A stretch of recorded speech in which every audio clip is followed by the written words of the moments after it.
What's up, Daniel? Yes, there's going to be tacos, but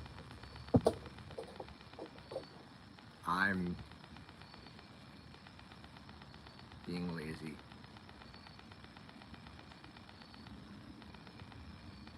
I am being lazy. Julie, welcome. Power Animals, welcome. Daniel, welcome. What's up, everybody? Thank you all for joining. When I tell you guys how absolutely gorgeous it is out right now, it's an understatement. It really is. Today was like, probably got to 88, maybe close to 89 degrees, and it was super humid. There's still a little bit of humidity in the air, but I mean, it's like literally night and day.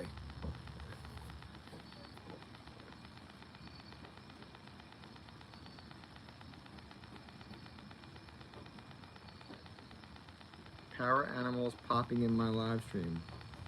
Where am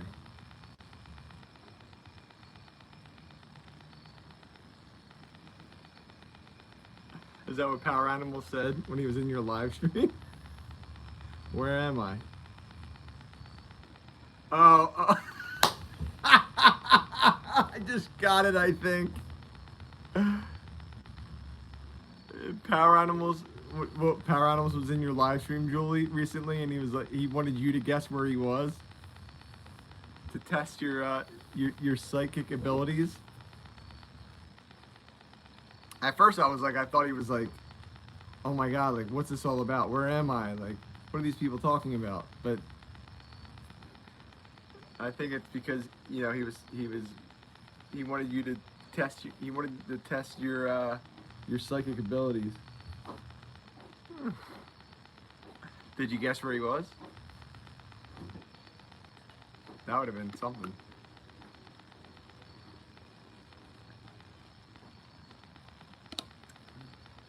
I will say that there has been times during Guess What I'm Thinking Of where like you get it.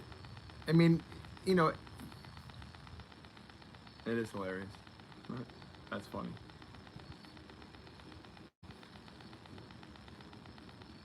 I don't think I've ever worn this hat. I just found it in my bag, and I like this hat. Doesn't really match the blue, but hey. No, you didn't. Well, you saw it. You saw him say that on my live stream, right?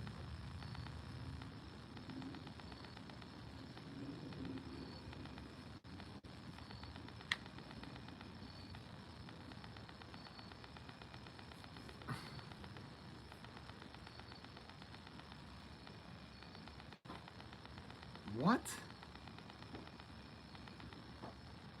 First of all, I don't spell things wrong.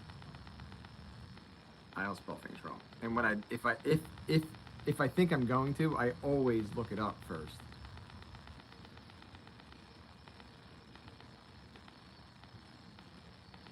Yeah.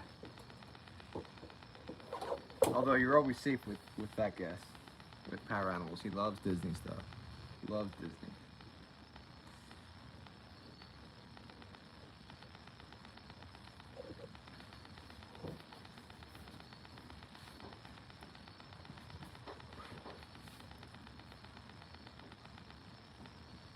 But I was at the Queen Mary at the time. Gotcha.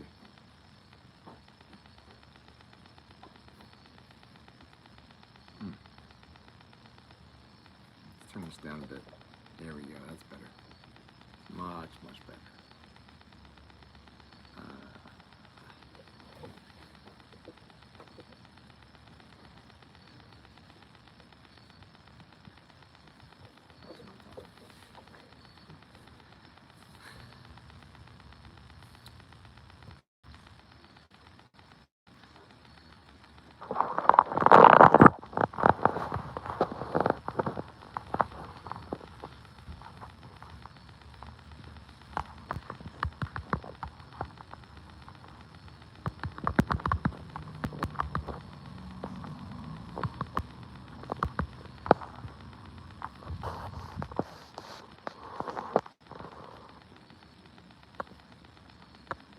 That's kind of a lame poll question, but That's kind of all I got right now.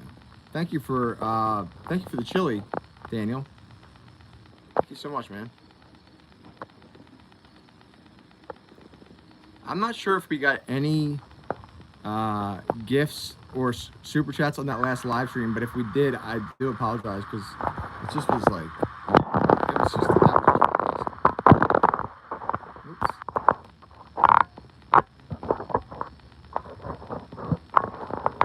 Thank you very much for the chili, man. I appreciate that very much. This is the one thing I'm having. That's the shirt. This is with this. It doesn't stay anymore.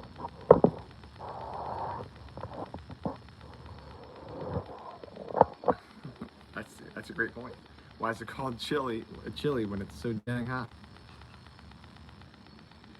I'd say the majority of chilies aren't really that hot. Depends on the chili. There's so many different types of chilies out there. But I get what you're saying.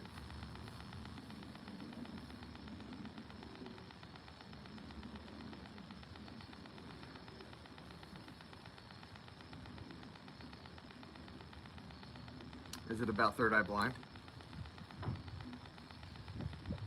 It's probably about your third eye. Like your mind's eye. I don't know.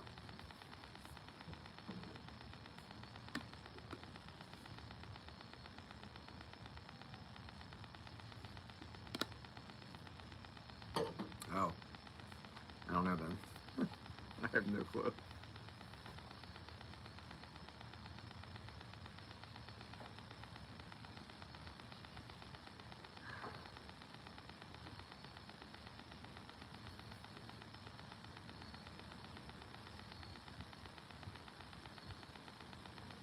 You need some quick help, Dukes? Well, is that what you wanted? Because if you don't want that, then I can do whatever. I'll do whatever. I elongate a little bit. Okay. Because I don't want that much. All right.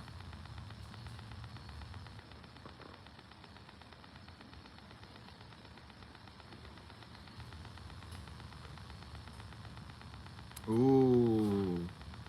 I like that a lot, Julie. That sounds awesome. Yeah, like that's very interesting. Like, psychics that are able to like, like in true crime, like when someone goes missing, or they they ooh, Nancy Guthrie tomorrow. Nice.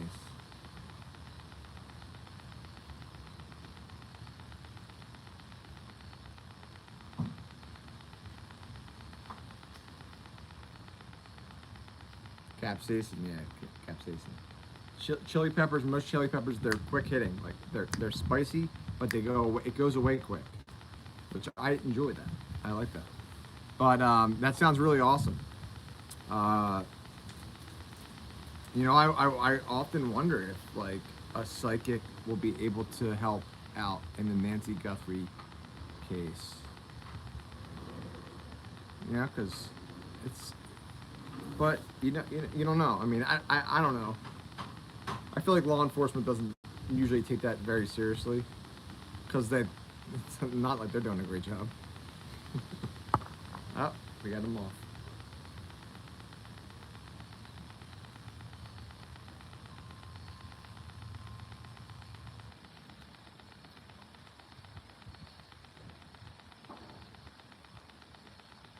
The sky was awesome. Daniel, what's up? You like joined for like a split second and you're out. Appreciate it. What's up?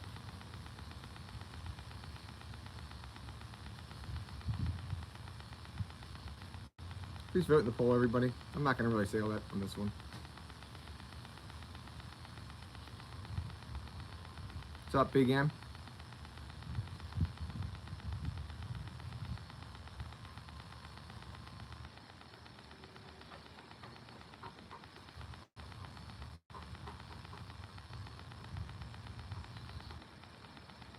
Yeah, sounds interesting. Cool. you're gonna do it for the with the Nancy Guthrie case?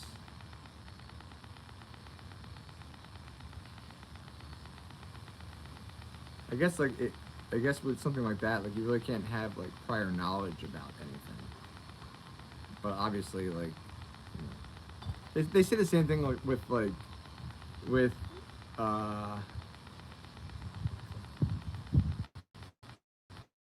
thank you, Big M. I appreciate that, bud. Hey, what's up? Um,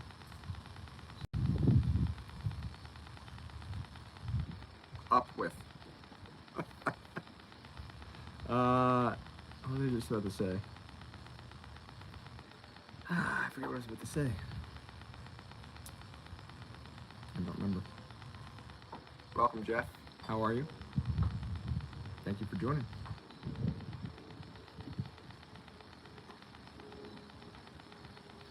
I forget what I was going to say.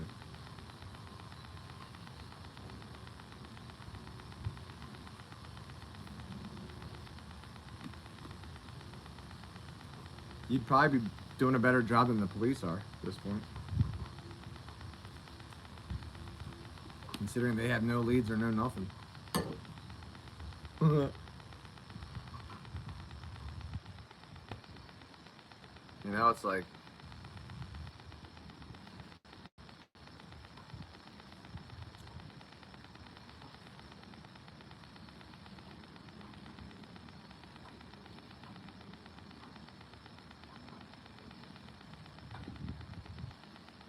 inside job, political. Enough said. Big M. So, like, when you say that, like, what do you mean by that, though? Like, what do you mean, like, it's political? Like, what are you referring to? Like, I'm not disagreeing with you. We briefly spoke about this before, but I'm just curious of what your thoughts may be.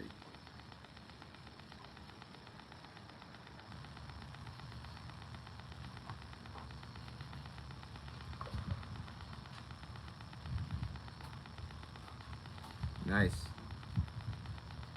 By yourself? Daniel?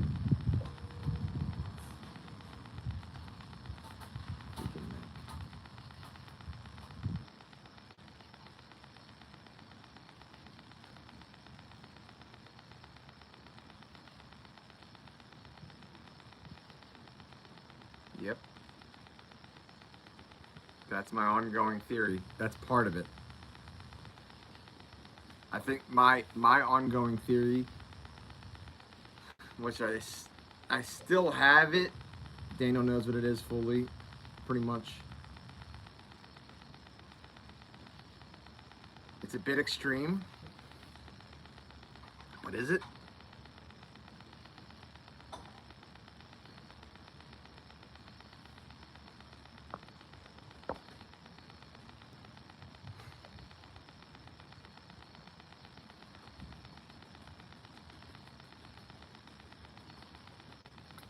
I don't know about that.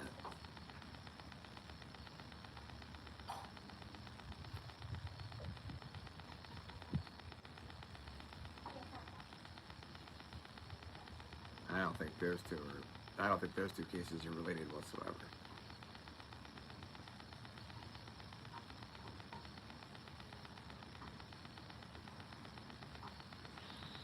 Epstein was a bad person. Very bad person. Nancy Guthrie, I don't think was a bad person.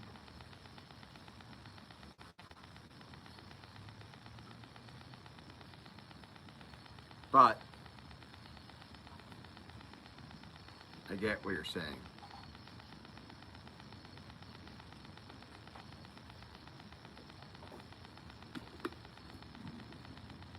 Sadly enough, I get what you're saying.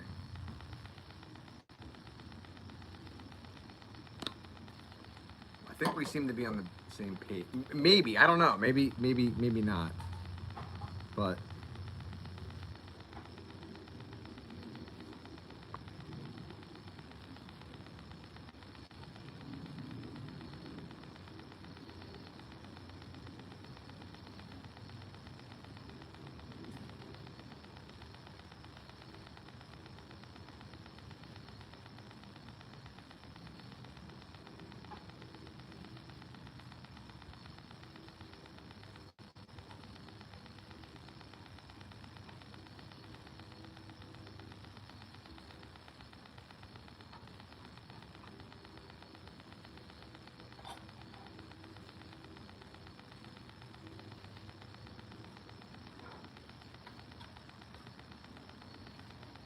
Daniel, dude, do you know what we're saying? Do you know what Big M and I are?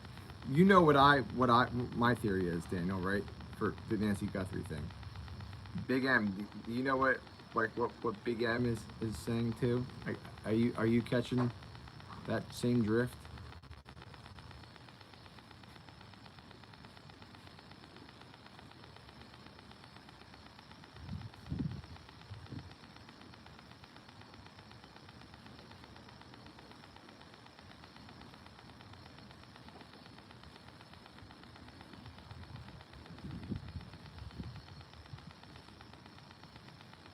Flavor Dave, what up? I love that name, by the way, Flavor Dave. That's got a nice ring to it, Flavor Dave. You can clearly see all the planes in the sky tonight. It's awesome. The sky looks great. It looks so beautiful. Some clouds in the sky, but man, there's just so many planes out that way. There's just so many planes. It's wild.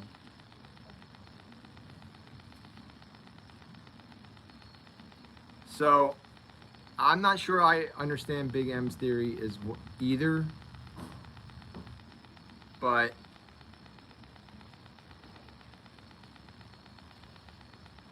Dana White versus Triple H, who wins? Triple H. Triple H, without a doubt. Triple H is huge. I don't care how old he is. Dana White wouldn't stand a chance. Dana White can't fight.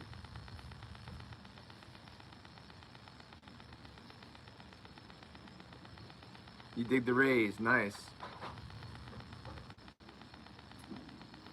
Dig the Rays, the Tampa Bay Rays, and the Lightning. I like the Lightning, the Tampa Bay Lightning, way more than I'll ever like the Florida Panthers. That's for sure.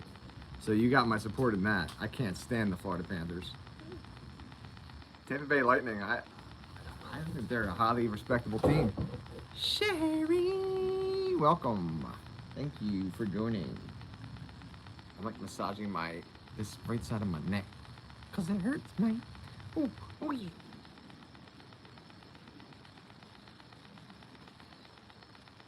I know nothing about that. Farm. Land. Big M, are you still there? I don't know if we want to touch on that more. Yeah, it's my shoulder right now, and that's all. It's just like a kink in my shoulder.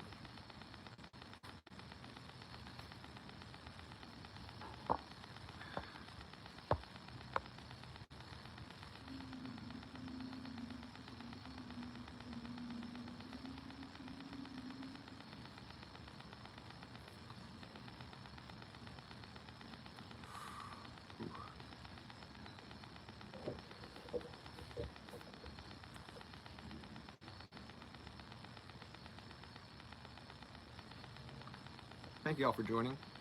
Please double tap your screen, select this live stream, and click on that thumbs up button. Thank you. Awesome. Thank you for voting. We have 14 votes.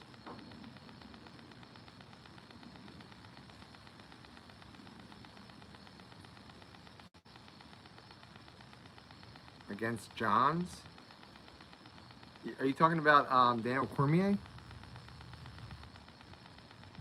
Are you talking about Daniel Cormier? Farmland? And are you talking about John Jones? Why do you think that DC should have won against John Jones?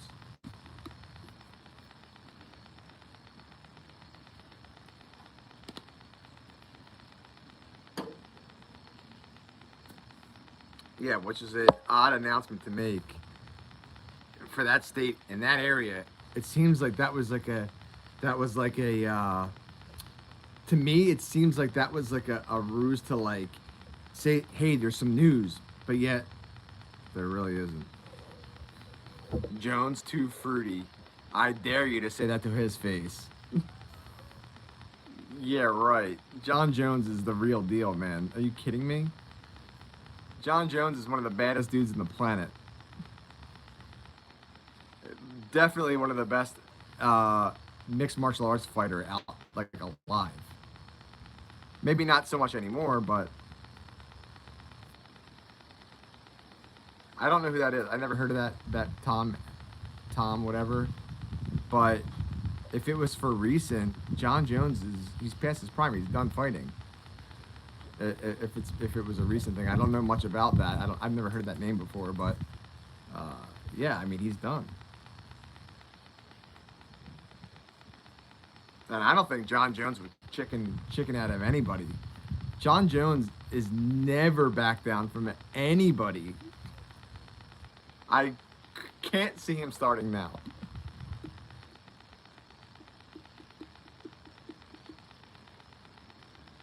Yeah, John Jones is way past his prime. He's not gonna fight a guy like that if he's brand new, especially at heavyweight. He'll get crushed. Well, not get crushed, but he'll get beat. Why would he want to do that now? What's the why?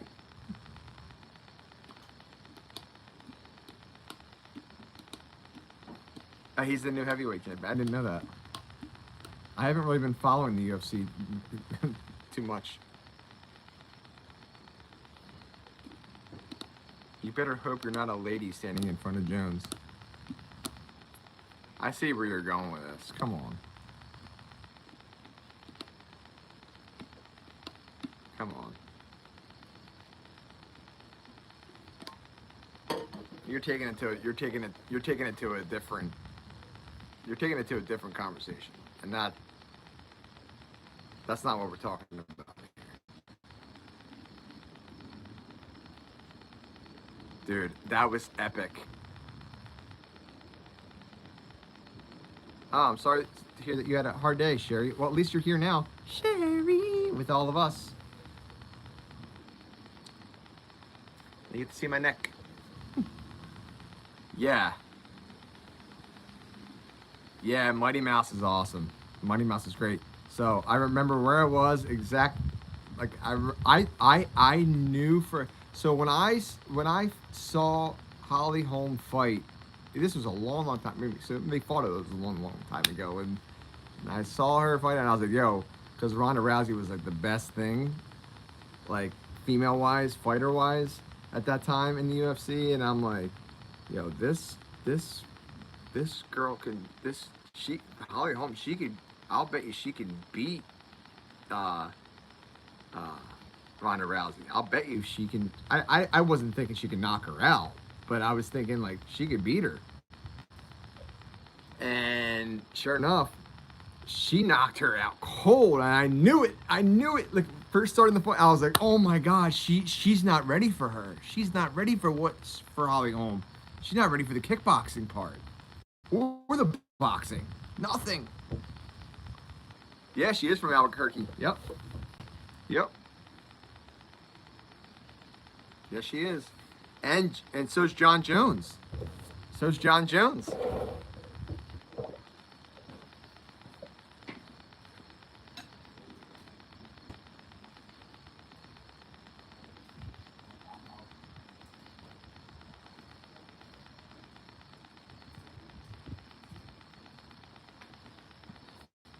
Yeah, I believe John Jones is from Albuquerque, New Mexico as well. They train together. Oh, wow. Yeah, Holly Holm was great. She was great. You know? John Jones, hands down, is, in my opinion, one of the greatest mixed martial arts fighter to ever live and to ever be in the octagon. I mean, in his prime. Can't expect a guy to fight someone that's at the champ now in the heavyweight. First of all, the heavyweight division is a step up for him, and he's past his prime. I mean, way past his prime. You can't. There's no denying what the guy's accomplished and what he's done, and he beat Daniel Cormier. Daniel Cormier is great too. You know John Jones is, right, Daniel? Damn devastating.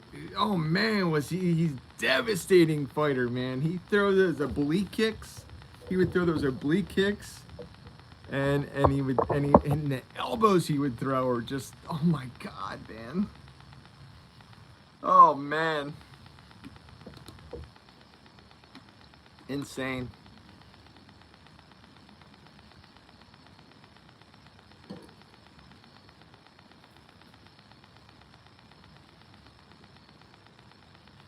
But that was a great moment. I don't really watch the UFC that much anymore. I have this hat on, but I don't really watch it that much anymore.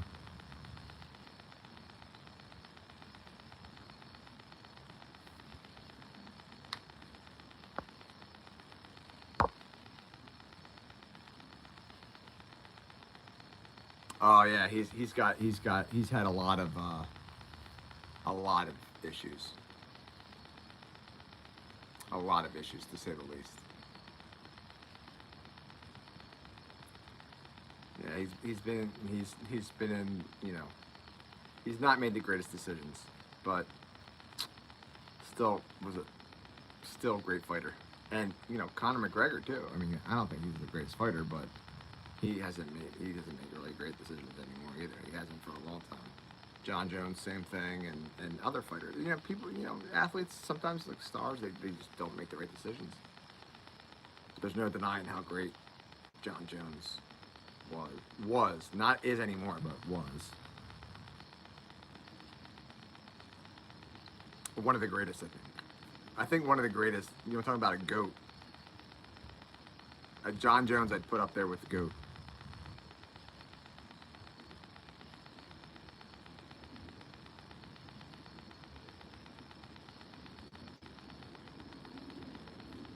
I'm sorry your day was rough, Sherry.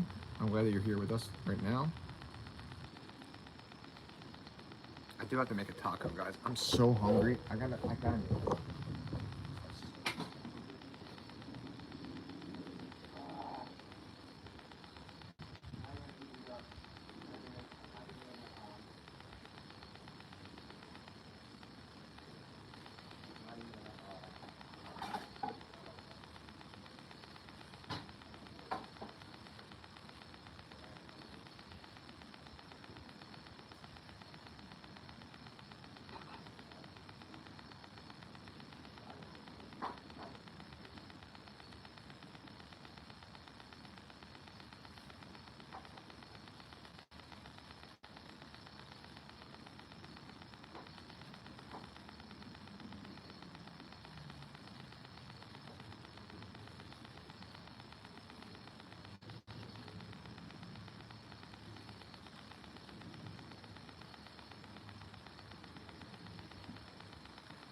There we go.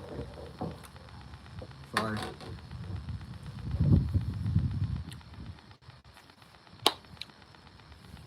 Excellent.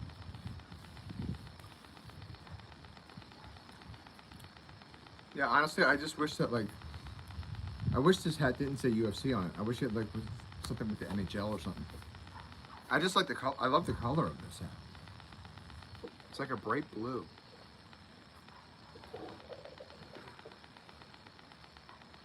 And it's like a hat I don't really wear at all, much at all. So it's like still in really good condition.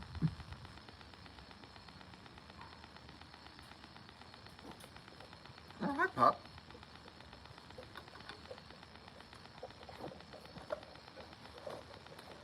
What?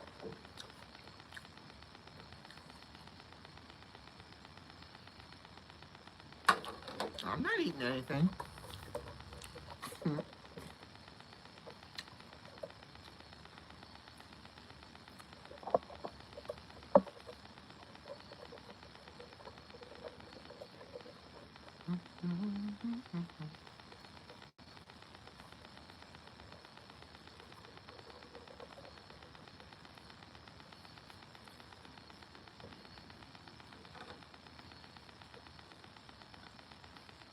That would be a really good case, Julie.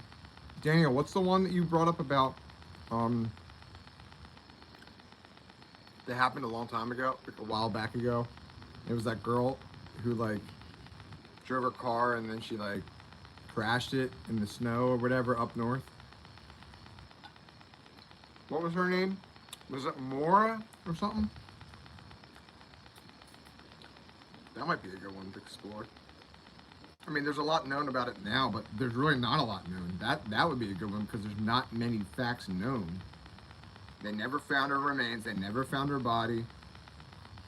They have no clue, but she's still missing. She's still gone.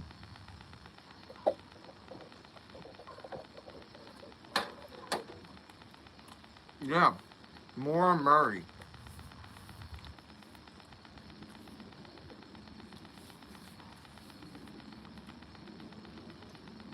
Well, it's a really odd one, but I think that, like, you know, for what Julie's trying to do,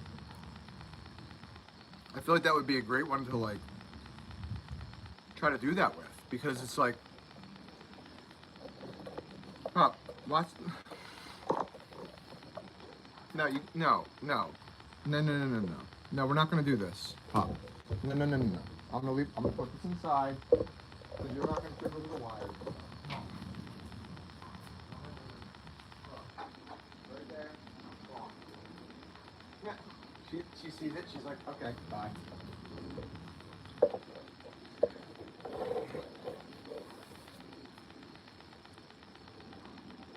Yeah, that Maura Murray one might be a good one.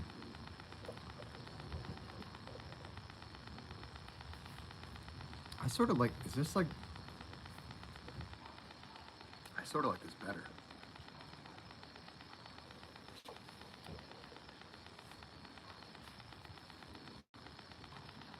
I've never heard that dog bark before.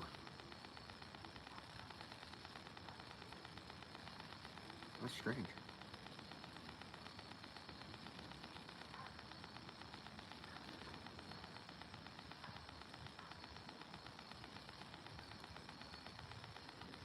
Yeah, honestly, you could turn this into, like, yeah, go into a cold. Don't look anything up about it. That's what I'm saying. Like, the Nancy Guthrie one, that's a big, there's a lot of stuff out there now. Not really, actually. Like, that one's still very much like, no one really knows what's going on. And I think, like, I don't know. I think the FBI, Maura Murray was a 21-year-old.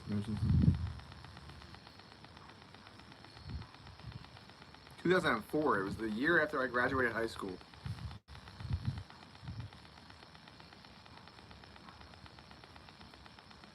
Yeah, she crashed her car, went missing. Yeah, she told professors at her school that she had a family emergency and that she needed to, like, she had to take off from classes. And she had a family emergency, but there was no family emergency. Confirmed to her family after the fact.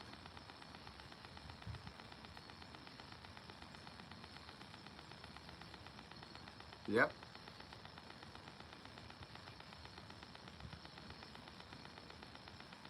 Yeah, you definitely have to do that first. You got to I give people like a summary about about, you know, the important stuff. Like, you know, keep it real short. Keep it real short and simple. I wouldn't go into too much detail about anything. You know, because it take away from it all. I don't know how any of that works, so I feel like that would be interesting.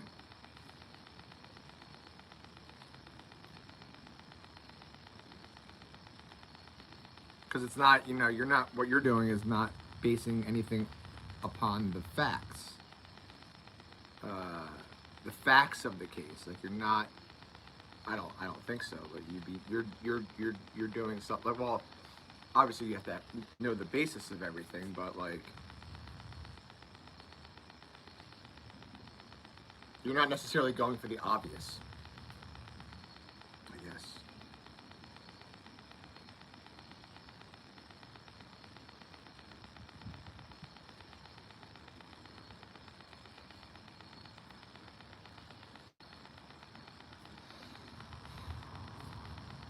You're stealing a format, yeah.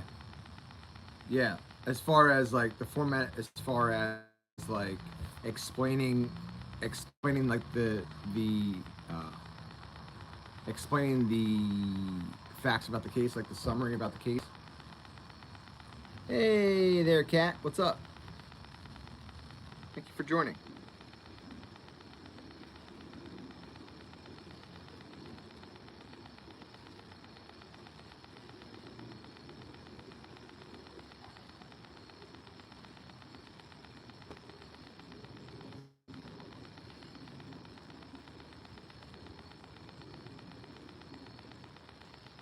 Doing well. How are you? Thanks for joining.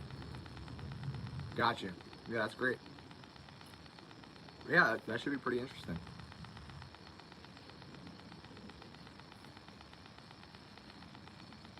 I don't know how that works though. Like, I'm gonna have to get another taco here in a little bit. Puppy, like, since there's meat in there, she's out here, she's like hitting all the wires and stuff. Crazy pup.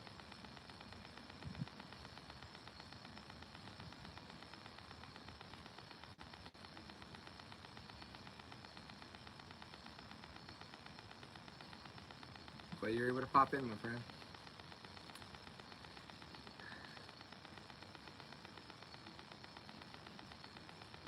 Yeah, I feel like the Nancy Guthrie thing might be a really great one for your channel because it's still so like prevalent. It's still so new and everything. Like, it's still considered new, even though it's been like, well, what was that, February, March? It's been 6 months.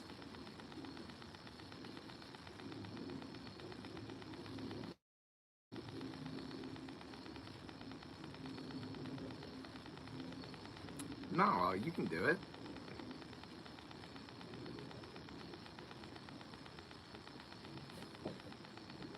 I'm so happy you like the lighting. And it's so relaxing. That's what I love to hear. Excellent. Thank you for that feedback there, Kat.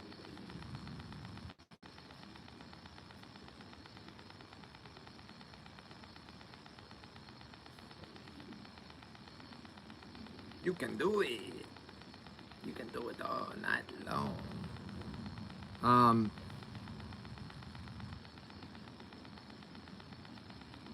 I mean, honestly, I'd be willing to do it. I'd be willing to write something up and say it.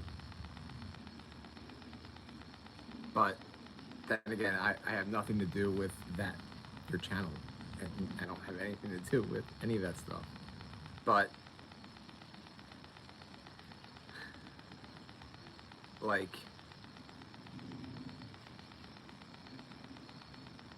how do you, let me ask you, Julie, how do you go about attacking something? I don't know if you can give this information out, but how do you go about, like, attacking something like that?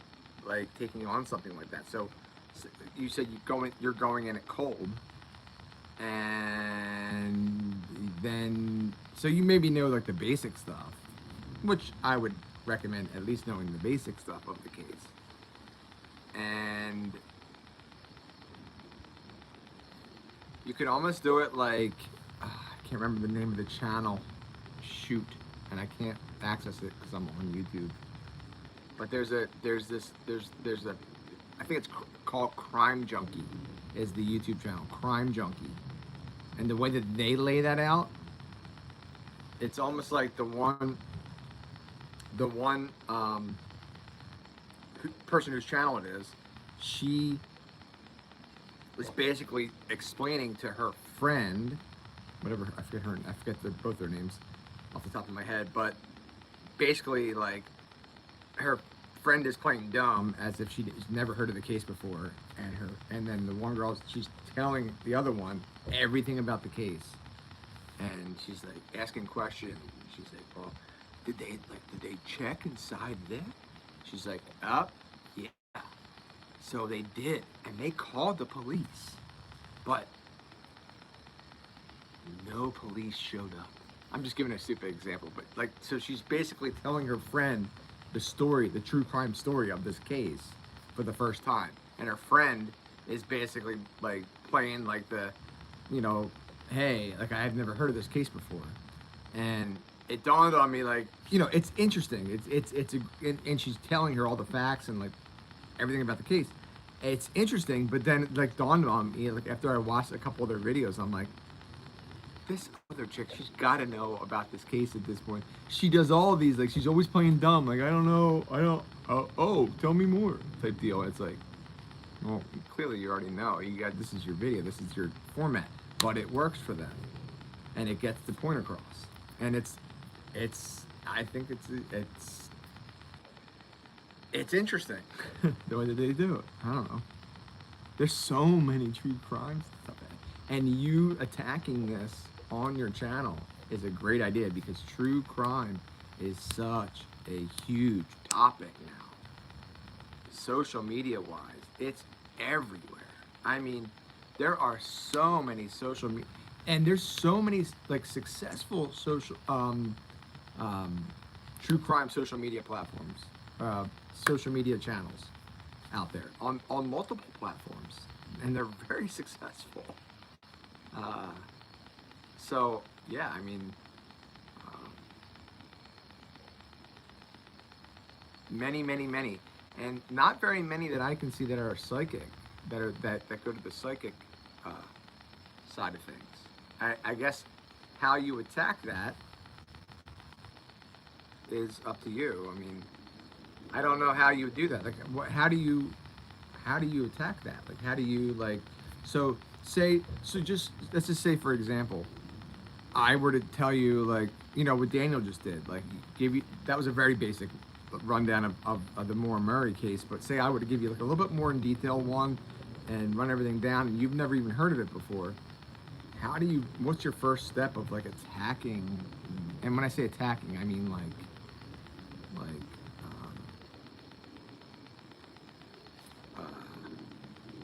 how do you go about like, I don't know, like coming up with what could have happened, or what may have happened?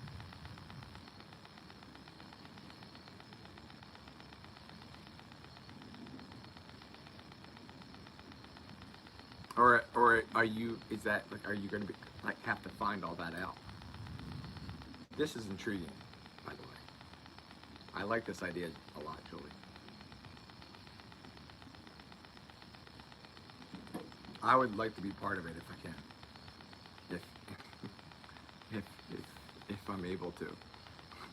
Even if it's a tiny small part.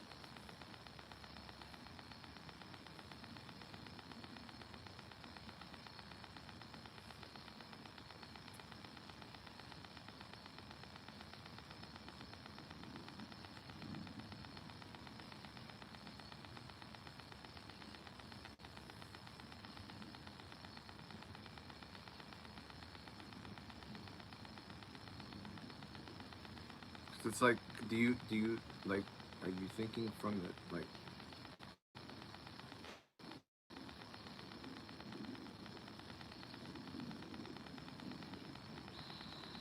So, what energy are you tapping into? Are you tapping in the energy of the potential victim, of the missing person, or the law enforcement officers surrounding by the case, family members, friends? Are you tapping into the energy of someone else that has to do with the case? That's kind of what I'm asking. But what if there is no suspect? So Nancy Guthrie, there is no suspect. The Nancy Guthrie case has no suspect. The Moore Murray case has no suspect. So you won't be able to tap into the energy of the suspect because there is no suspect. You see what I'm saying?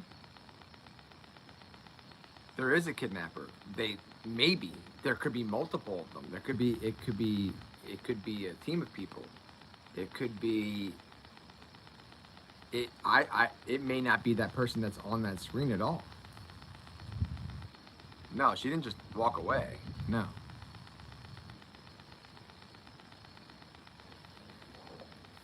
But like, what would you be using to pick up on that energy? Is what I'm asking. Like, what would you be using?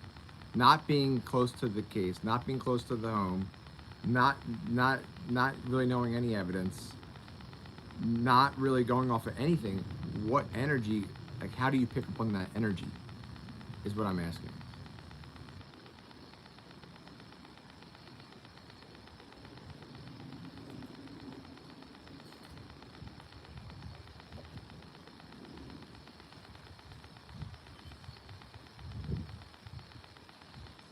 It is intriguing, Daniel, but their remains were found. But I guess if you're looking into like a suspect energy, then maybe you could.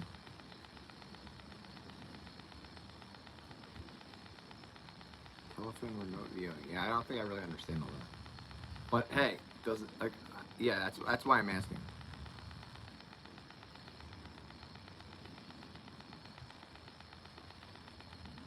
You too, Kat. Sorry, I'm just asking because I'm intrigued.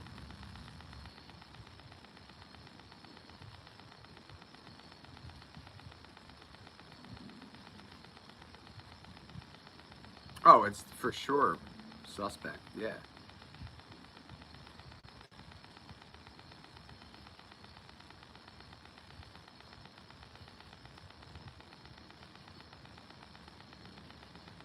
But you don't actually have to be there to tap into it, Julie.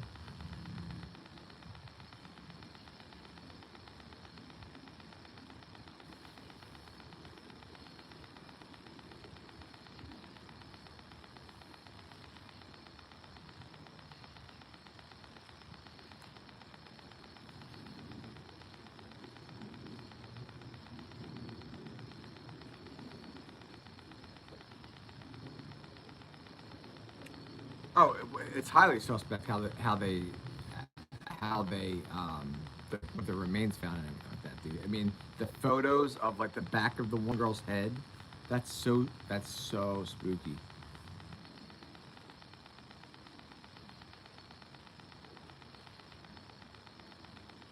Gotcha.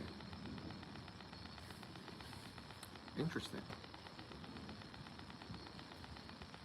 I would definitely, well, I'm sure you're going to, but I would definitely like make people aware of that when you're doing this kind of stuff. Let them know like how you're tapping in, like how you do it.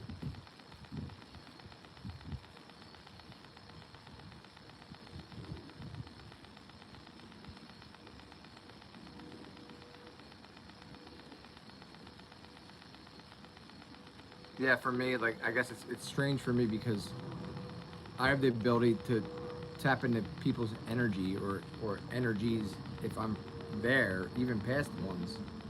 But I have to actually be there, or the person has to be around, or something like that. I wouldn't be able to do it like digitally or whatever. I wouldn't be able to do it like that. I mean, not even close.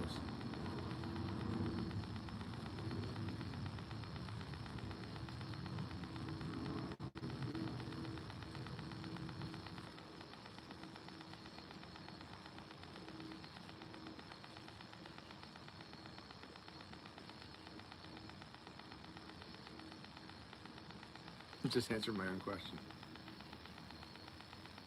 They do it off of coordinates. Wow.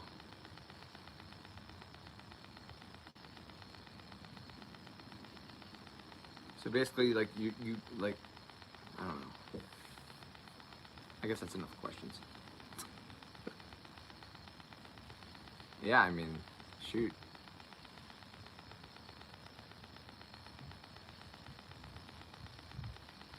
Coordinates of what though? What would it be coordinates of?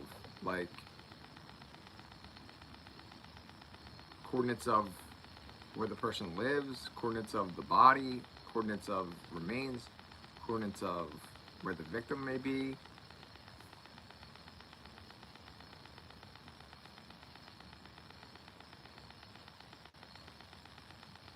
Or is it all suspect fate? Like is it all suspect?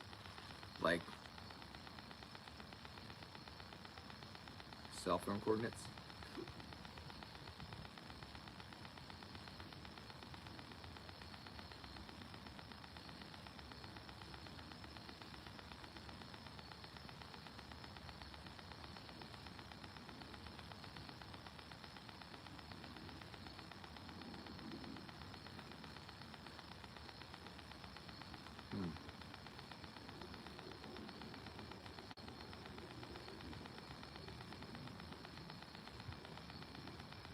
Yeah, the missing scientist would be a huge one too.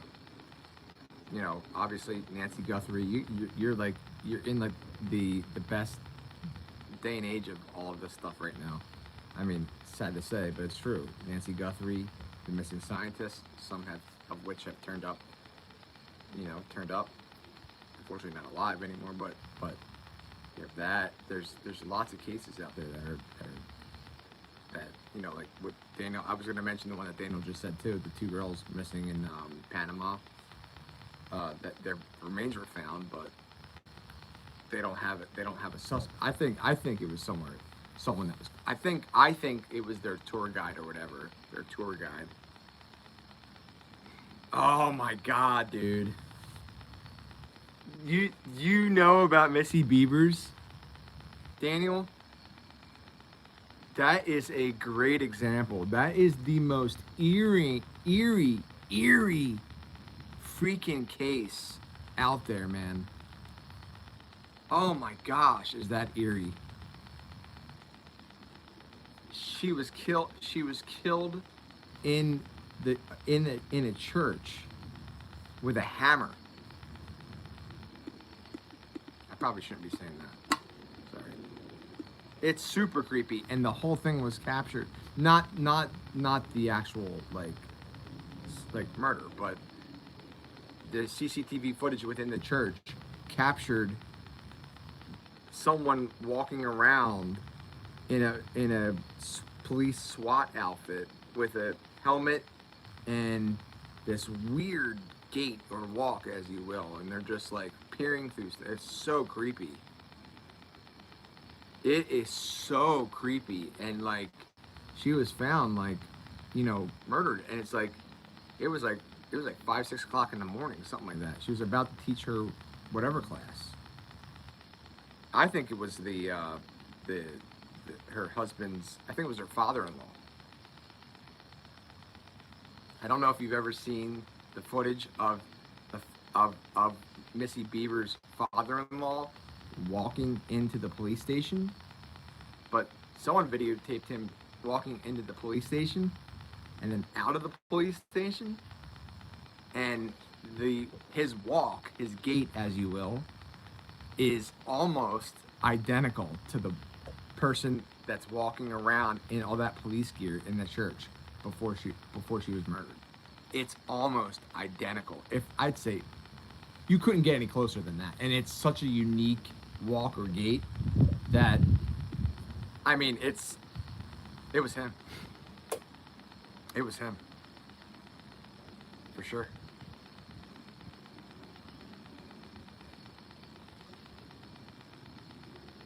It gives me the creeps too. It really does. It's so creepy. But again, that would be a great example too, where you're getting in the mind of the suspect, the potential suspect. You know,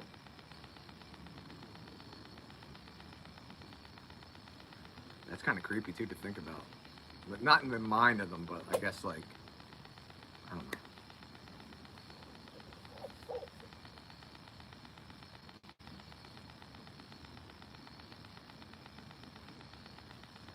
And like I like to think about like what kind of person would do something like that. Like what type of person, like who, like is that person capable of that? And it's like sometimes it's like, yeah, but could it have been them? Yeah, you know. Like,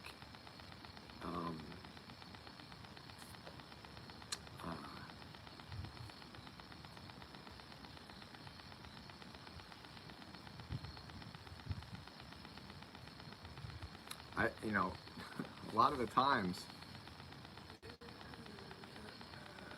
especially with like really violent crimes, it's usually someone that's pretty close to that person. That is super scary. Yeah, Lars. Yeah, where he just like he had like a something with his inner ear, he got in a fist fight. He got in a fist fight at a bar because something happened with these dudes, and he got jumped, and he got beat up. He got fists, all over his, and they punctured his eardrum, and so he told his friends to just go ahead home or whatever. He's gonna hang out or whatever, and then because he couldn't fly yet, and then he was calling his mom and was like, he's all freaked out because he thought he was being followed, and then he got to the airport, and then he basically like ended up running away because he thought he was being followed. So he ran out of the airport, and no one's ever seen or heard from him since.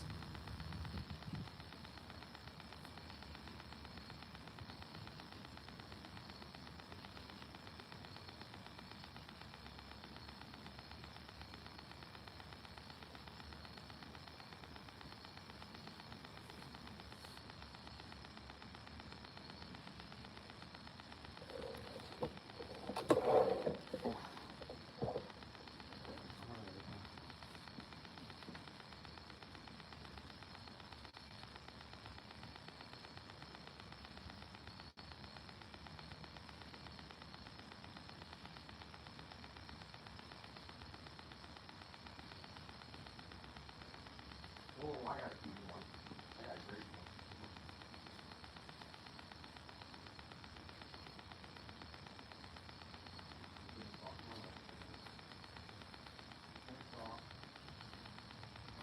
Yep, here she comes. You. Puppy, you are like undeniably like on. You don't mess around when it comes to food, pup. You're waiting for me, aren't you? Your whole life revolves around eating. You just gotta eat, don't you?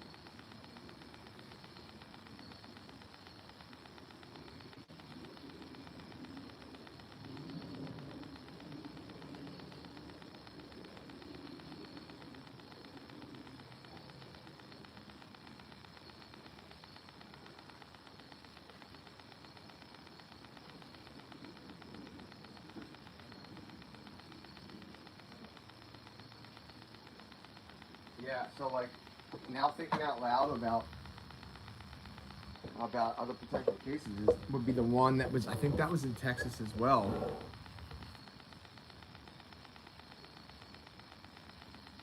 Yep, not the fly.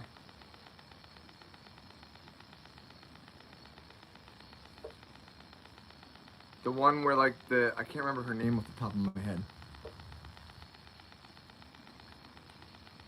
But I'm just gonna put that on there. I think that was in Texas actually too.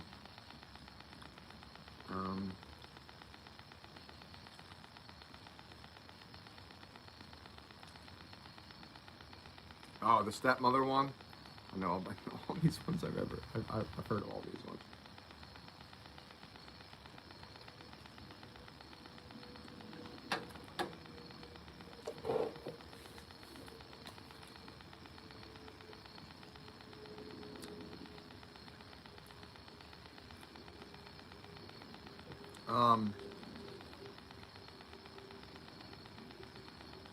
The one where I can't remember her name. Shoot, maybe Dana, maybe you can look this one up.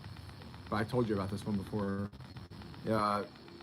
She was unfortunately the woman I'm talking about was murdered, and this was like 5 or 6 o'clock in the morning. She was preparing for a yard sale. It was a Friday. I believe this was in Texas. She was preparing for a yard sale. Her husband left for work 5 minutes prior to this happening, and a complete stranger, from what it looks like, and it was captured on the neighbor's CCTV footage. This person, they pull up off camera in the pickup truck. It was off camera though, from the neighbor's CCTV footage. They walk up. It looks like they're wearing a trench coat or some kind of boots or something, or long wavy hair. It looked like, but it could have been a wig. The person says something briefly to the woman in the driveway, and yes, Liz Barraza. Thank you, Daniel. Liz Barraza, that's it, and pulls a pow, and shoots. I'm gonna say 3-4 times. Basically executes her. You're talking like, it wasn't broad daylight, but it might as well have been. They still have not caught who did that to this day. And that would be a great one to try to for a suspect, because I know the cops would love to hear that.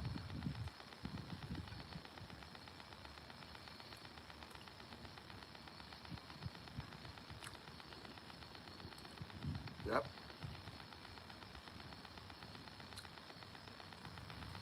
Yep.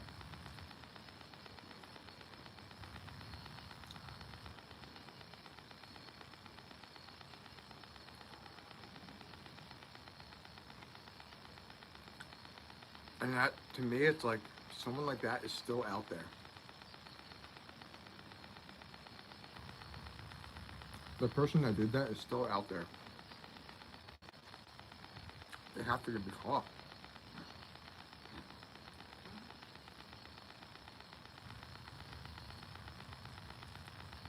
They have to get caught.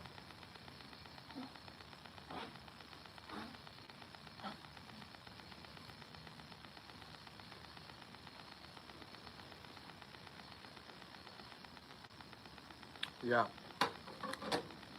Yeah, I mean, she was shot point blank range 4 times, I think, 3 or 4 times.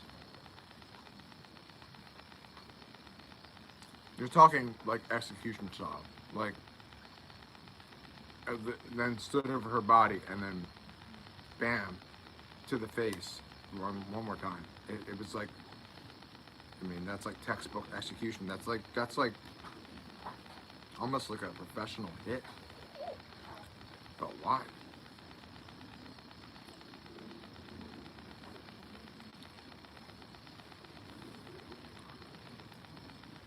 Yeah.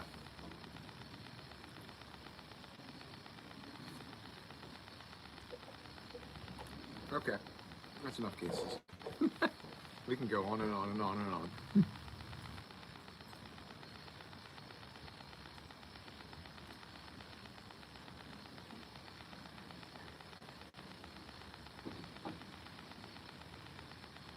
I don't know how they haven't caught some of these people. I really don't. It's like deeply disturbing to think about, like, some of these people are just getting away with stuff like that, and that they're still out there. You know, think about what it takes. I mean, someone that's willing to do something like that and cause harm to someone else and take their life like that, and they're still out there. They haven't been caught, and they were fully disguised in that case. They were fully disguised. They don't know if it was a man or a woman because of the disguise. Like, that's what they were going for. They left no DNA. They left nothing. And they believed that the weapon that was used was a revolver, which leaves no casings. There's no casings for the gun.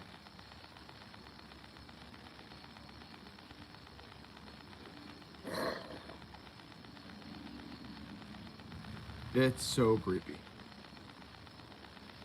It's so creepy. Don't get us started on true crimes, though.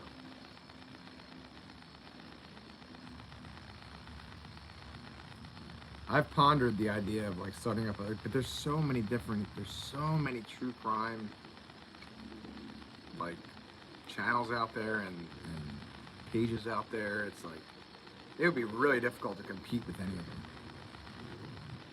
It really would be. It would be like a needle, like trying to be like a needle in a haystack, kind of, because it's just so saturated at this point. So it would have to be something that's very unique, that not a lot of people are doing, or no one's really come up with yet, which is going to be incredibly difficult to come up with that kind of concept.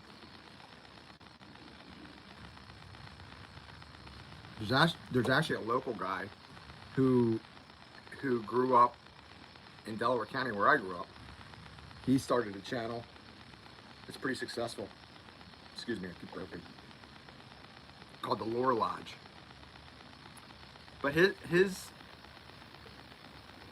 I like his channel but then again, I don't for some reasons, because like I feel like he's very biased. He's very like he seems very one-dimensional, maybe two-dimensional.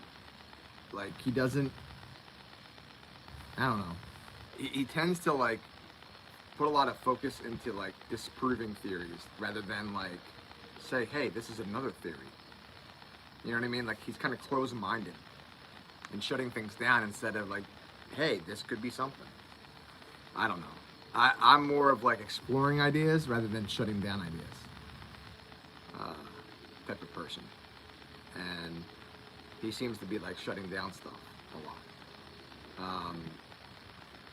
And one of the biggest things that he's like really tried to disprove is the missing 411 cases. And it's like there's just so much evidence of the contrary of what he's saying that, you know, he's trying to discount, like, you know, the main detective that's on all those cases. And I don't know, like I just feel like that's kind of messed up. Like you're like trying to like trample over this detective's like life's work basically, and I don't know, like I just don't get why he disagrees so much. And then like he's talking about a case that happened very locally to him and I, and he's like telling the parents of this deceased guy, his name was Tommy, telling the parents on this live stream that he doesn't believe that Tommy's case is related to the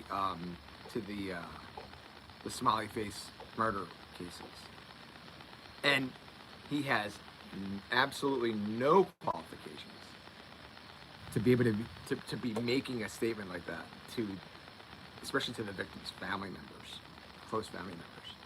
That's his opinion. He should say, it's my opinion that they're not related. But he says it as if like it's a matter of fact. Like he knows that they're not related because he knows all. And I don't like that. I think you have to specify that it's your opinion that you don't believe that they're related. Sometimes here I'll even say like, it's my opinion, or it's what's worked for me, you know, because it's not like I'm not stating things that's fact. Some things are fact, but most things I say are like, it's my opinion, and it's, you know, it's up for discussion. And that's important, I think. It's important, especially when you're talking to the victim's family members. You owe it to them at least, and to the victim to say that this is my opinion about this. And although I do agree with his opinion for the most part, I don't think they are related. I think that there's a lot of similarities, but I think that knowing the area, knowing where he was, it was a bar that I've frequented often at that time of my life. I know exactly where he was found. I know exactly what bar. I know exactly where it was. I mean, I'd been there, 15, 20 times. It's wild. It's a wild story, but there's a lot of bad people I know that went there. But he's like, and he was there. He was like actually I gotta give him credit. He goes on scene there, and he's like, it was odd, to say the least. I didn't even know that there was. I don't even know. That's a whole different thing, but yeah, I would do things differently though if it was my channel. But he's a good storyteller. He is.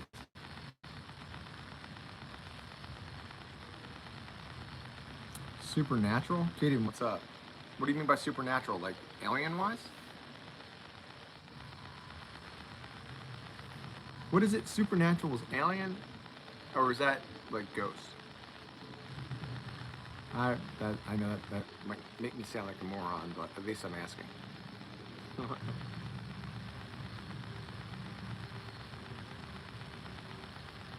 And thank you, Daniel, for for you know, letting me know it was Liz, and giving the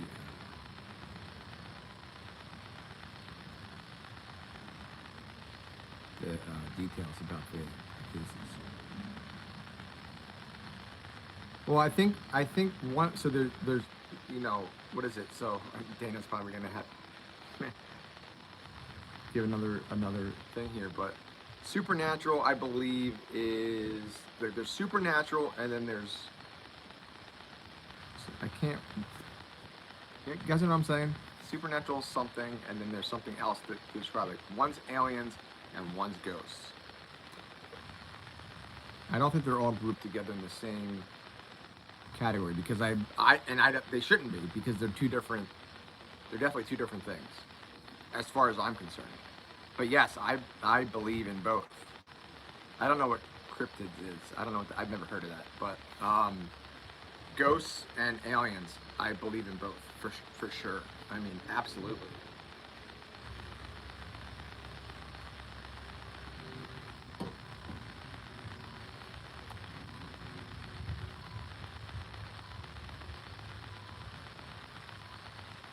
I might have to put on like a hoodie. I think I'm gonna get a hoodie. It's that chilly out now. I'm not complaining. I love it. It's great. Bring it on, baby.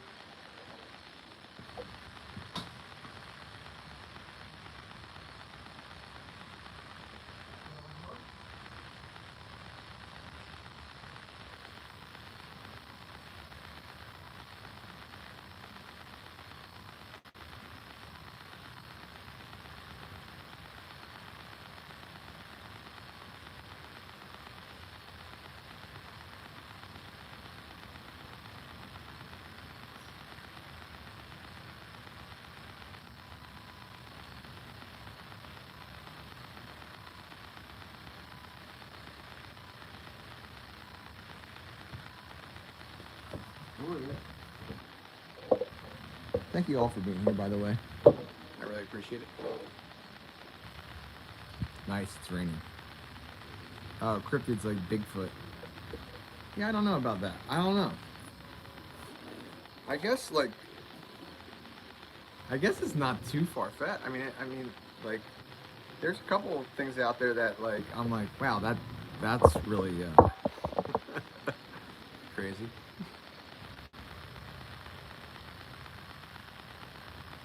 Like Bigfoot.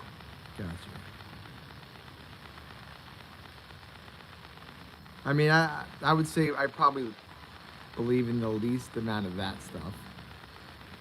That's probably the lowest for me, at least.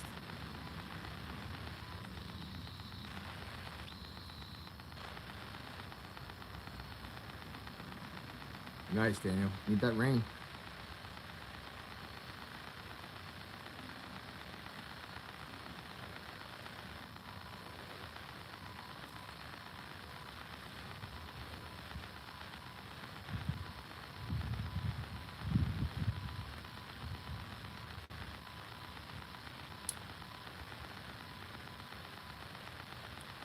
Aliens have been here.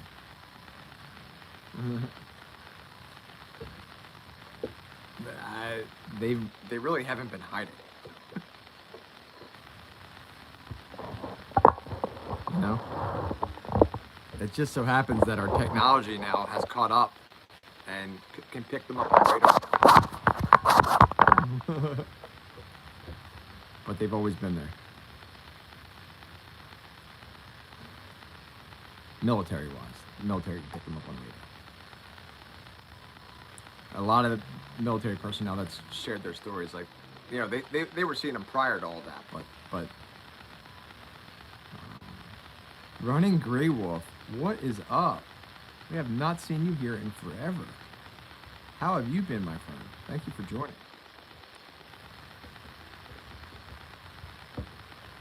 Love that name, Running Grey Wolf.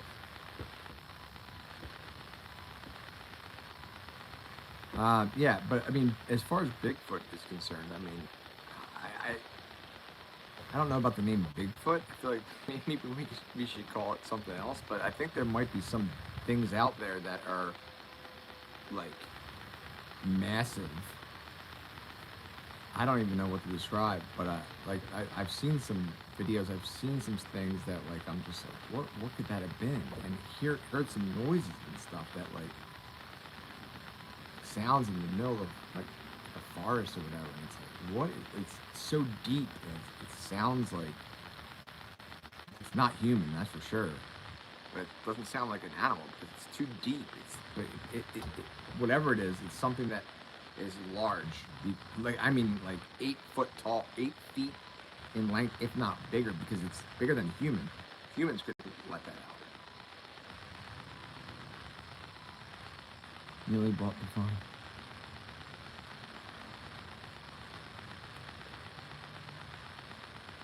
But yeah.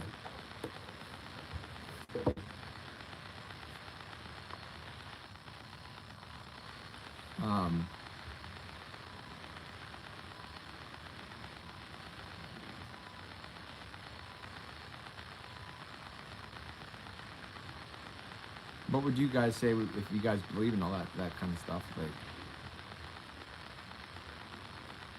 oh, I'm so sorry to hear that. Oh my God, running Grey Wolf. I hope you feel better. I'm so happy that you're able to join. Please feel better. I really mean that. I'm glad you're able to join now, and we're definitely thinking about you, for sure.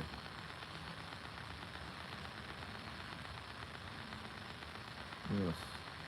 Yeah, when I got COVID the one time, I mean, at the time I was, 36, 37, something like that, and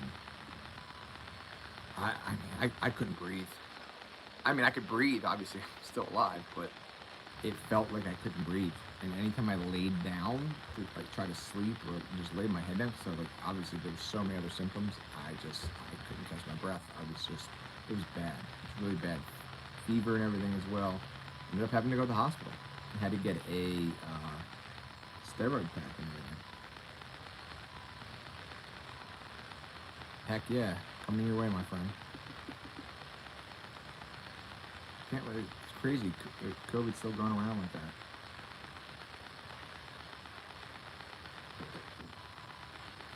You take care of yourself. You feel like that all the time with your breathing? Man, that's so scary. If you don't mind me asking, how old are you? Running Grey Wolf? If you don't mind me asking. If you don't want to share, it's fine, but I'm just curious. Because I do know what that's like. I really do. I was scared.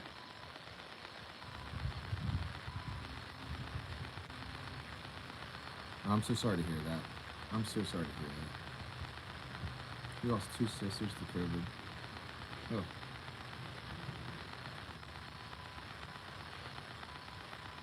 Early 60s. Yeah, you gotta be really careful. It's like,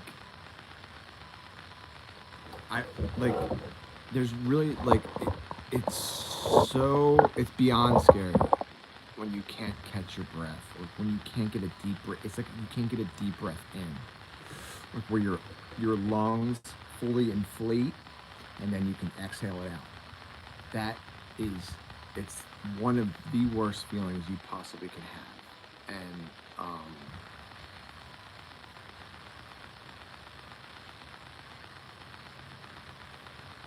where do you live? Like what area? Like, you don't need to give specifics, but I'm just curious because, we knock on wood, we haven't really had any. I haven't really heard of anyone getting COVID anymore. There's still people occasionally that are going to public places that have masks on, but it's still very much you can get it. And the variants are like, ooh, I don't want to hear about that.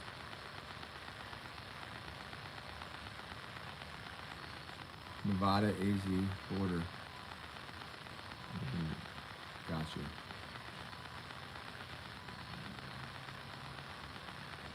So Daniel, be careful then. Is there a COVID variant that's going around right now that we know about? Is that like a public thing? And we seriously are. Like I'm thinking about you running Grey Wolf big time.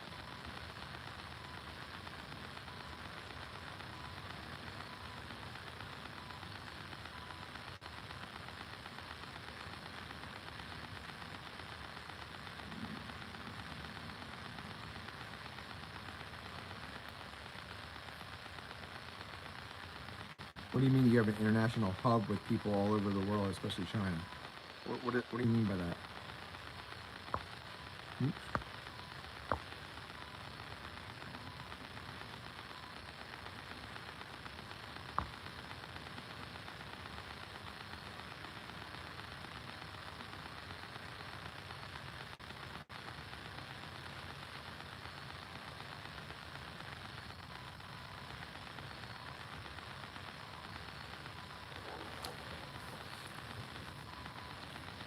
I got you.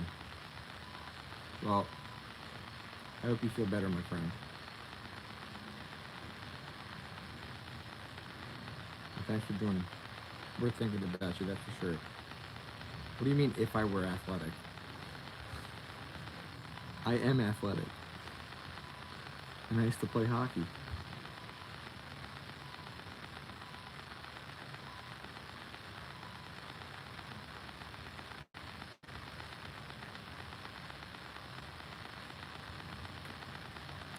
Well, that's what it can do. I mean, you gotta build up your your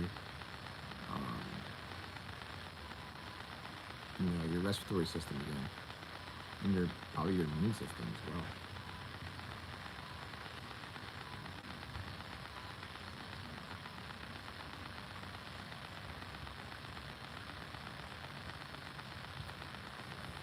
You don't have any like body aches and stuff like that, do you?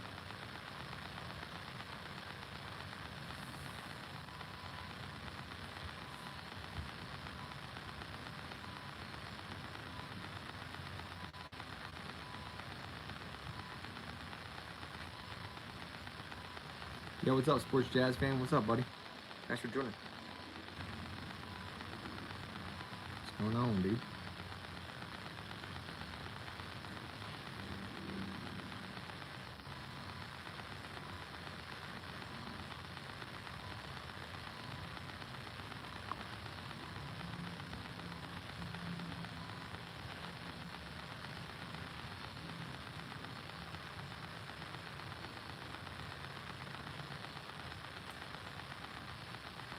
So you're referring to like the reserves, like the Indian reserves?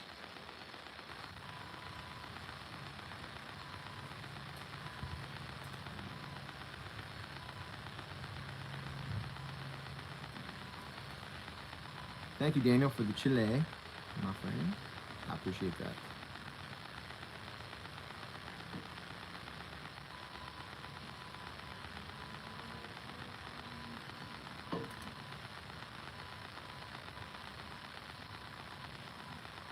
That sounds awesome, Sports Jazz fan. Spending time at the lake. Yes.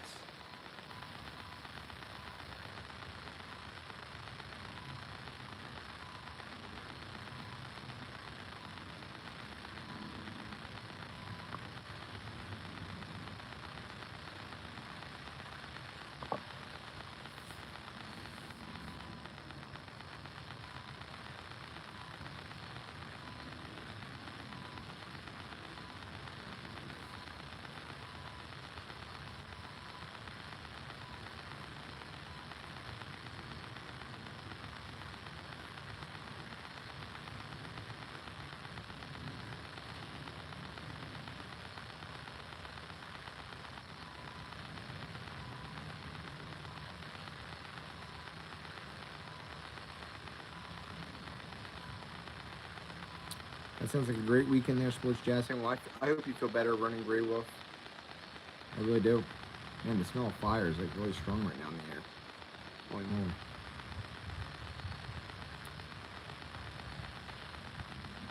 So I just got reminded, like randomly, of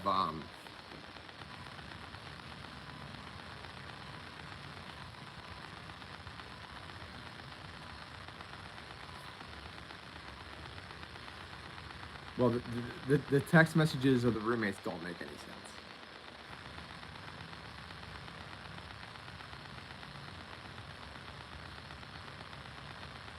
I'm sorry to hear that, Running Gray Wolf. We'll get back to normal, friend. Real soon.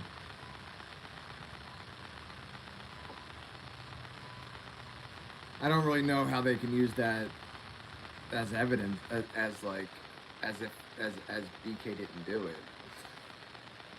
But yeah, the text messages between the roommates they're really strange. And as much as I pretend like I'm not judging them, I am every single time that I hear them and I read them.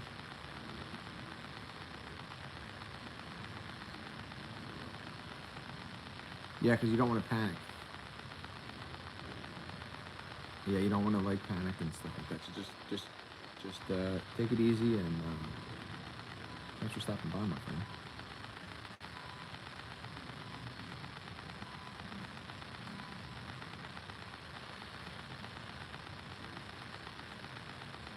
Definitely will.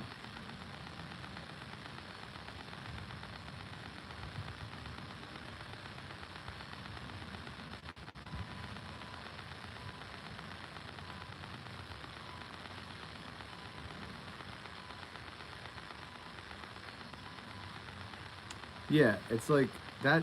That's definitely crossed my mind because it seems as like it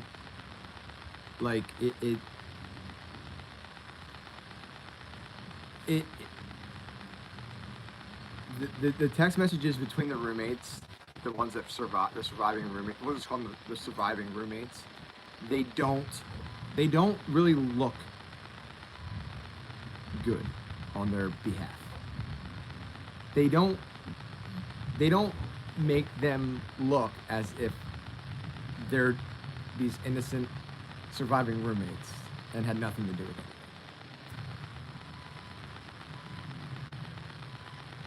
However,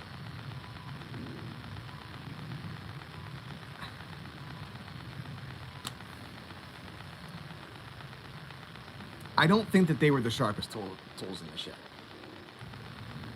especially the one roommate. And with that being said, and I feel bad saying that, you throw on intoxication, heavy intoxication on that, and that's what you get. I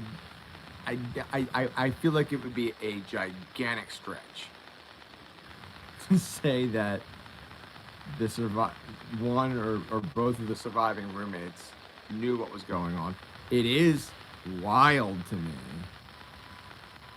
There's a couple things that are like wild to me that she survived, and she admitted to seeing him in the home after he did what he just did, and he proceeds to walk out. That's crazy. Because why wouldn't he? It's not like he'd have to work that hard to get hurt. Definitely smarter than her. She's obviously heavily intoxicated, has no idea what's going on. And then the text messages on top of that of like what I don't know in detail like what she was completely saying, but like, I could imagine. I know like it was like her one roommate's like run. Like if you're saying run to the roommate, like she's that scared. Well, run. She had to run downstairs because she was on the same level as Xana and Ethan. At the same level of Xana's room, and Xana and Ethan were killed. So she had to run down the stairs and then into her bedroom and close the bed, and then all the stuff that she admitted to like hearing and witnessing and seeing that night, on top of the text messages, and on top of the supposed killer walking right past you and out the door and not taking you with the rest of the victims, and then you wait, you all that stuff, and then you wait until 11 a.m., 12 p.m. the next day to then decide, and you don't even call. Well, she does call 911, but she basically knows nothing because she didn't go and look. She called friends over to do it. That is suspect in itself as well. Now, you know,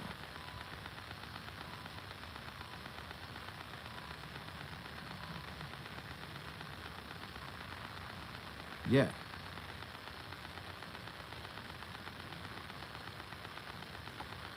Maybe this wasn't her day to die. Maybe. Um,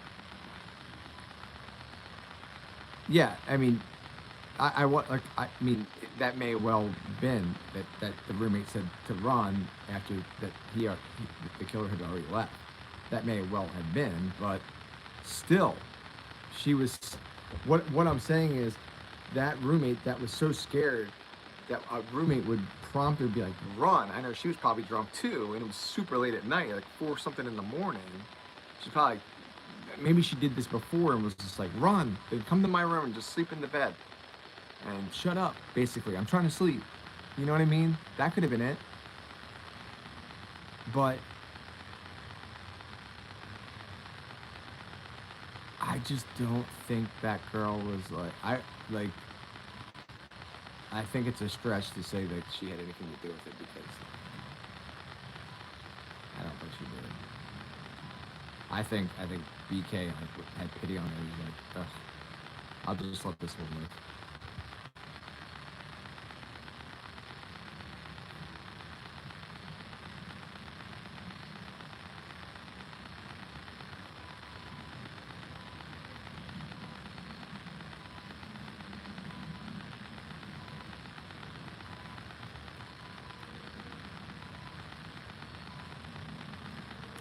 I'm not exactly sure what you mean, running Grey Wolf.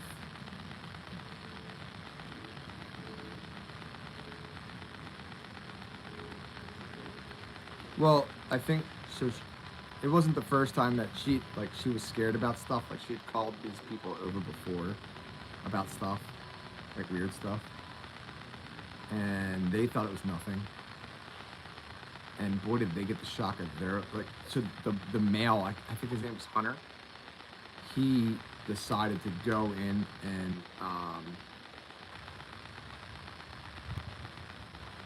he decided to go in and check on the roommates because I have a tough time like also like why would you not like how could you not if you thought something was wrong and they were unresponsive, how could you not go in there and check to see if they're okay?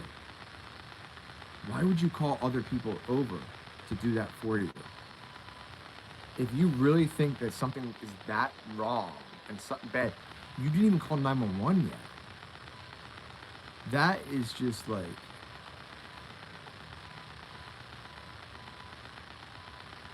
yeah, I don't think she was part of it either. I don't think she's bright enough to be part of it.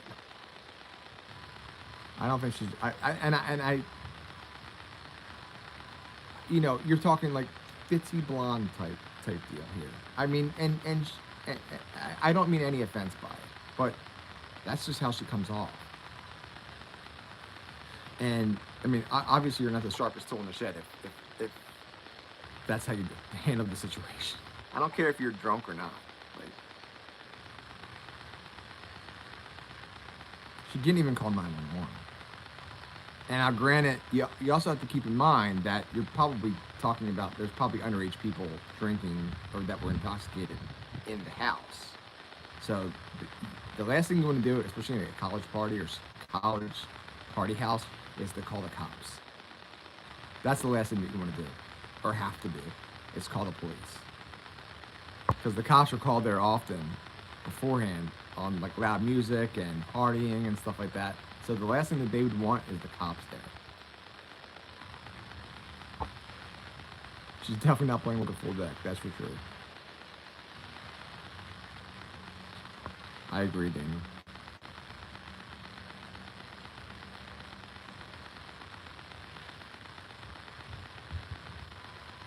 Yeah, she's not the sharpest tool in the shed. I'm not saying anything about the other roommate, the one that said run. I'm not saying anything about her because she was on the bottom floor. She was on the first floor. This is a very unique house setup, home setup. Very unique. The roommate, I can't remember what her name is, and that's probably better off that I don't remember what her name is. But like, she was on the same floor. She had to have heard quite a bit, and it sounds like she did. She saw some of it, meaning the guy, the stranger in there in all dark. She's, that is what it is. But she said the cops, but like, she had to have heard quite a bit, and she did. Odd things that she never has heard before, and it's just. Why would you not call somebody? Why would you not call those people that you called over call them? Call them, your friends that came over the next day, call them at least. Call their cell phones and be like, yo, something's going on over here. Like, can you please, if you don't want to call the cops.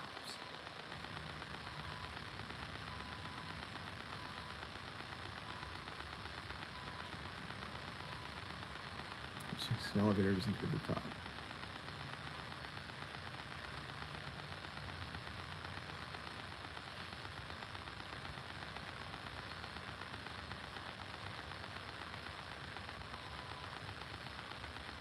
Yeah, that threw me for a loop too, sports jazz fan.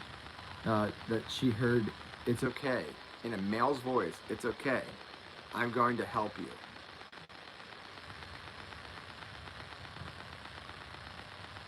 Oh, it was definitely him, because it was apparently it was a voice that she didn't recognize, a male's voice she did not recognize. And Ethan, from what I understand and from what I've gathered and heard, Ethan was asleep. Ethan was asleep in Xana's bed at that time. Xana was the one that was getting the food delivery, the Grubhub or whatever that was, at 4 something in the morning. It was 3 sheets to the wind, to say the least. And Ethan was basically asleep. Passed out in the bed. So he wouldn't have said that. And she would have recognized Ethan's voice because he'd been there often. She knew Ethan very, very well, the other roommate. So it was definitely BK. Why he said that? Maybe he was saying it to her. Maybe he was saying it to that roommate, trying to get her out of her room. That just dawned on me right now. Maybe he was saying that because he had already seen her there and was saying it outside the door. "It's okay. I'm here to help you." Try to lure her to come out, and she didn't come out at that particular time.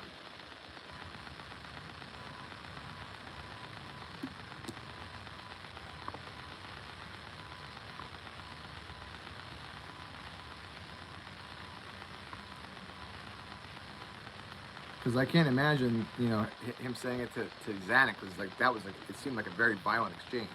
Because she had tons of defensive wounds, so it wouldn't have been him saying it to her. I don't think.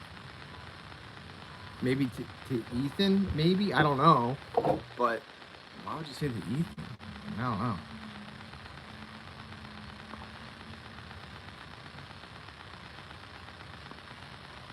I don't think she's borderline personality disorder.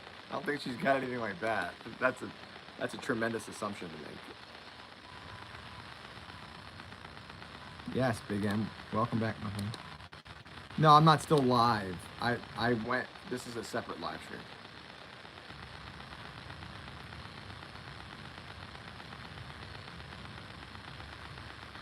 It very well could be.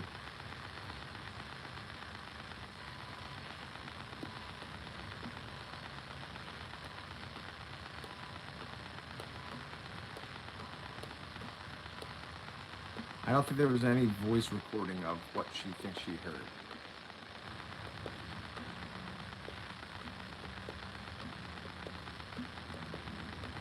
Yeah, but think about this.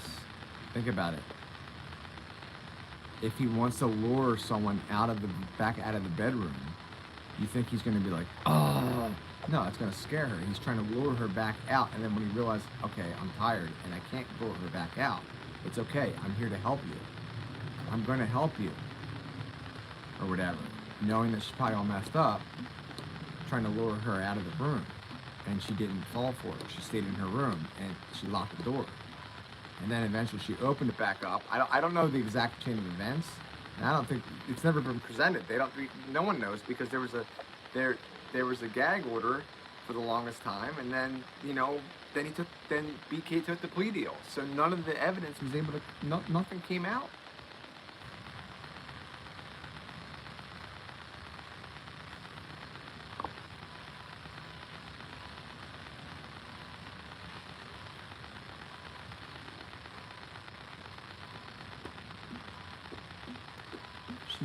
She could have been. She could be that. I don't know.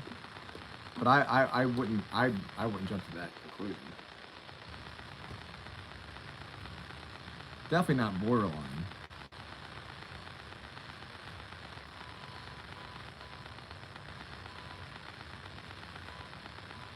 The loud thud is for sure, yeah. The loud thud, yes. The loud thud for sure.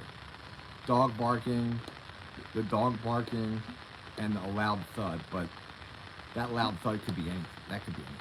Usually there's, from what I've, in like past cases that I've like watched or read about, like when a loud thud's heard, that usually is a body that's limp, hitting something hard, like the floor, the wall, something hard, limp, like the body, hitting something hard.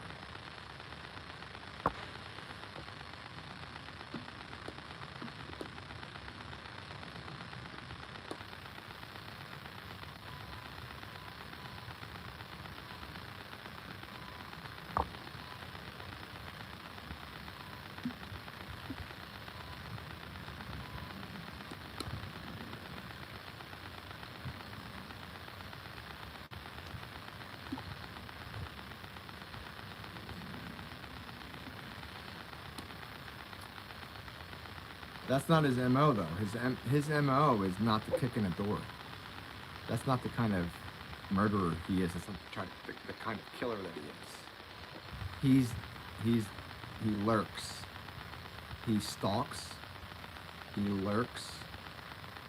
And that's not his MO.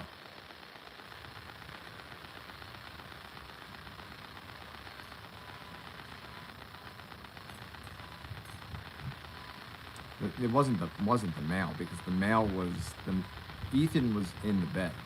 He was killed in the bed. He was in the bed, in Xana's bed. And he was murdered in the bed. That's where he was found. So it definitely wasn't him, but the thud. The thud could have been anything. The thud doesn't really say much. Yep, you too. Take care. Come back and see us. Wish you all the best, my friend. Running Grey Wolf. Grey Wolf. I just said. Take care. And I hope you feel better, my friend. Come back and see us soon.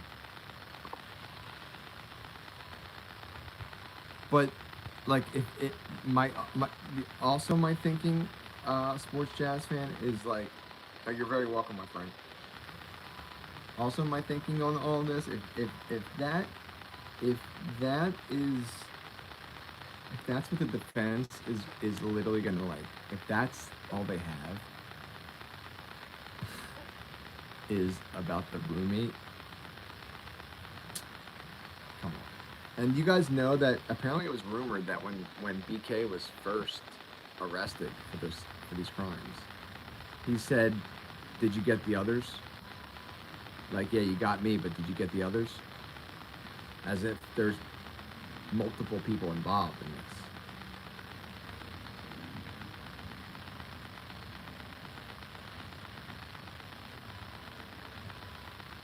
But again, you go to motive. Like, why would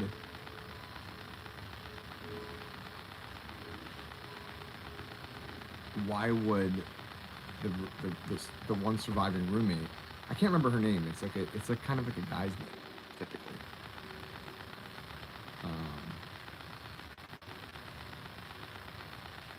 I can't remember what it is.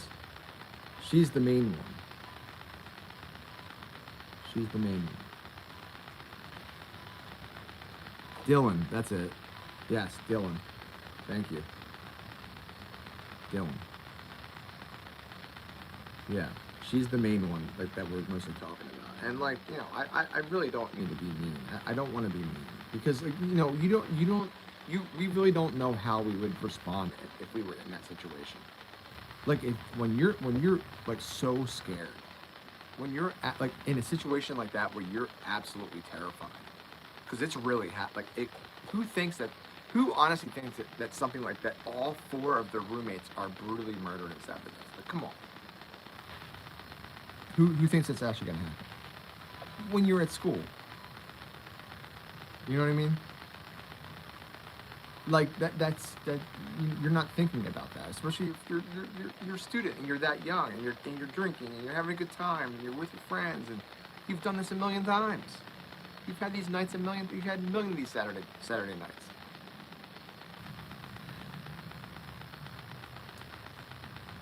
Thank you, Daniel.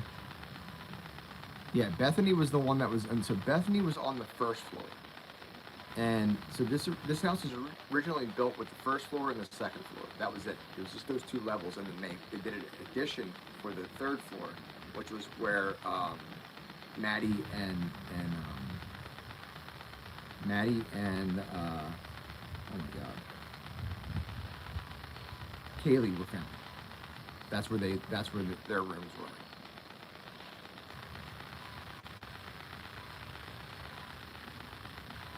Yeah, yep. Now that you said that, now that you said both names, so yeah, they sound familiar, but it's like I just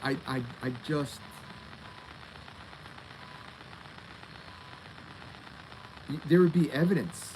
There'd be evidence of.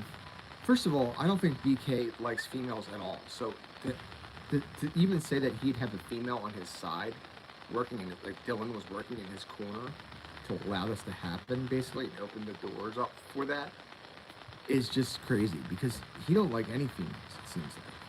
So why would he be accepting of her? Very odd house design. Like not very typical house design, but a house design that yeah, my microphone's not the greatest. I apologize for that. I can't do anything about that. Sorry. Once I can get a new phone, it'll be a lot better, I promise. But I don't know, like he had to have known, like it's the type of house that like the odd layout, BK had to have been there before and had to know the layout. For sure. He had to know that way. And he had to. So the fact like that he wouldn't know that there would be other roommates is beyond me, because he would have known.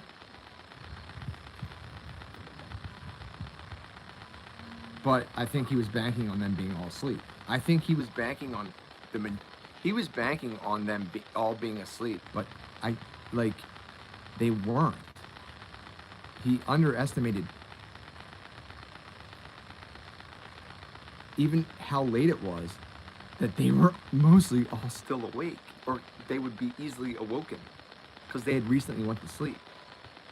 He clearly wasn't a partier himself, or else he would have understood that 4 o'clock in the morning on a Saturday night, when there was a big football game that night and the whole house is full of people, they're bruising hard. They're probably still up. There's a good chance they're still up. So picking a Saturday night, probably not the best choice, because they're going to be up the latest on a Saturday, Friday and Saturday, because they don't have classes the next day.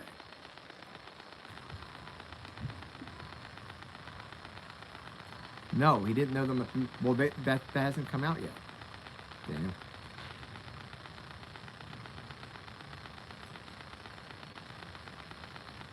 So, yeah. So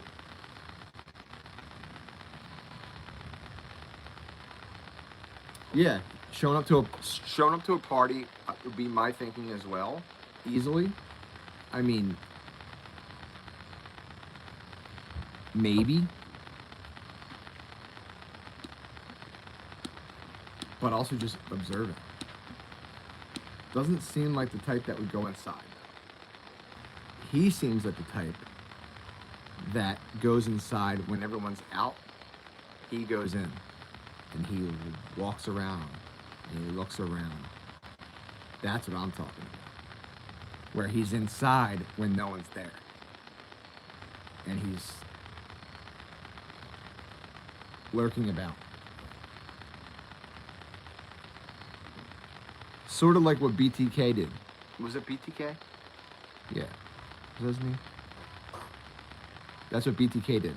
He would go into his targets, his future victims' homes prior, get the lay out of the land, steal some of their stuff, and he would do whatever it is he's gonna do, and then he would carry out his act. Really? Ew.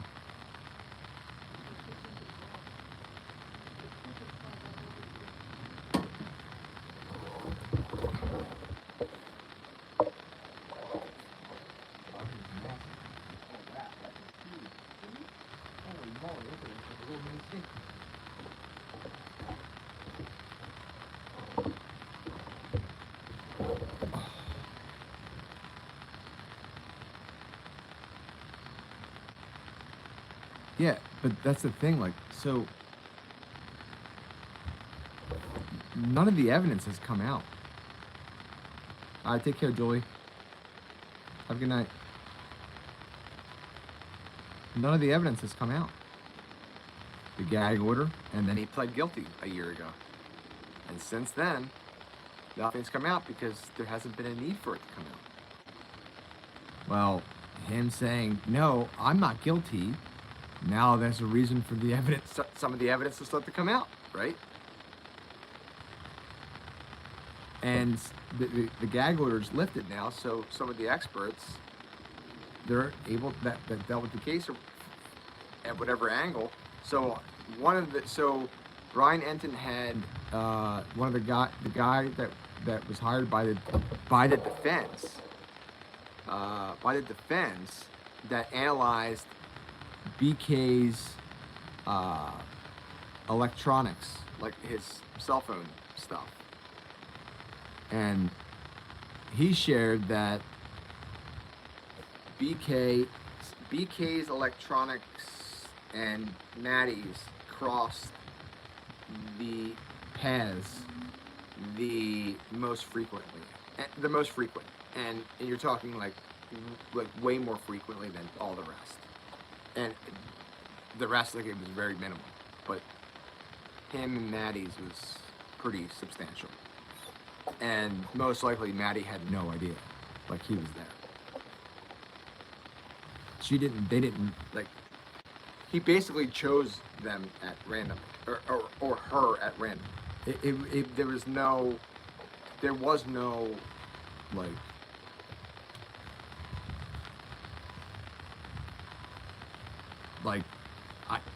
I don't believe that they knew one another at all.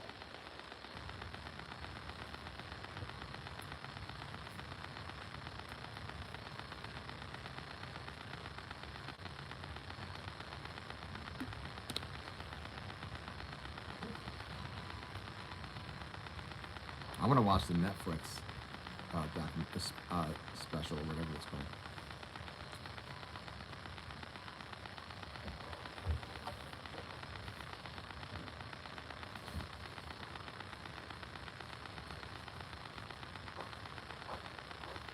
A lot of people know about this case, like, more so than I, because, like, most people don't really, like, I'd say the average person doesn't really pay attention to this kind of stuff, true crime stuff. Like, they don't really concern themselves with this kind of stuff. But yeah, of late, like, it just seems like a lot of people know about Hang on a sec. I'm gonna get ibuprofen for you.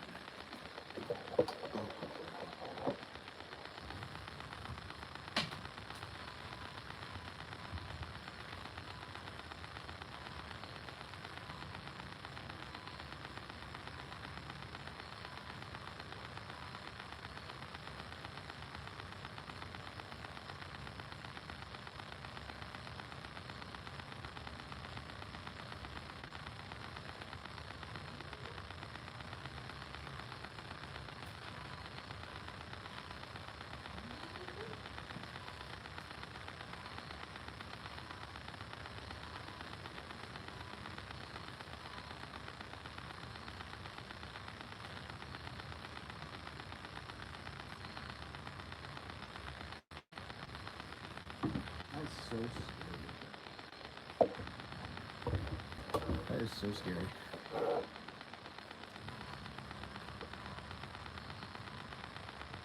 You saw it, Daniel?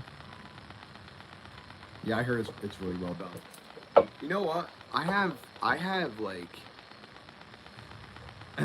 so I think like one of the huge takeaways from this whole like devastating case and poor victims and the family members, but the Gonzalez family, I think, like all of them, the father, the mom, the older sister and the younger sister, even now the younger sister is speaking out, and I believe that this is Kaylee's family members.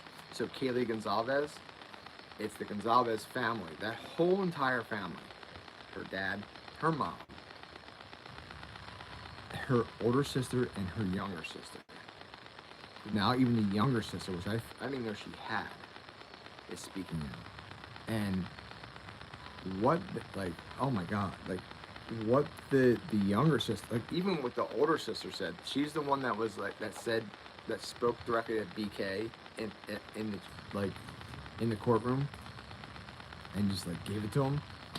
Her, and then she has a younger sister that was younger than Kaylee was.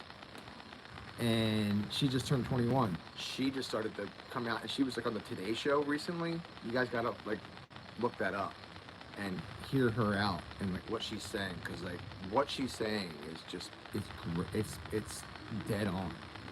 And she's like, we've got to stop giving all the attention to someone like BK. She's not saying that, but she's saying like to the murderer. And that, like, I can't agree more, because some of these people, like, and I think he's one of them, do it for notoriety. They want to be known. They want their names to be out there. It's like the more you say their name, the more it's putting it out there. And it's like, you don't want them to win. And like what he did was completely, not only like completely wrong, but it was completely psycho. And people like that can't feel like they have that opportunity to do something like that. Can't give them that platform, basically, is what I'm saying. It's crazy. I think we lost everybody at this point.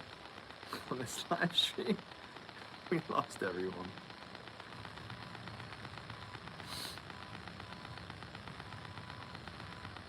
Not everyone, but most people we lost.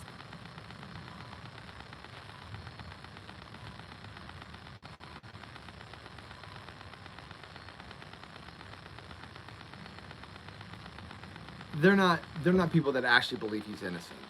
They're people that are out there to get a rise, or they support his cause. They're sick themselves. Those type of people are few and far between, and the majority of them, like if the cops were to show up at their house and be like, "Did you say this?" They'd be like, "That wasn't me, no," because honestly, like, they're just kind of hiding behind a keyboard and a computer screen. Most of them. So there's really not much backing to all that, but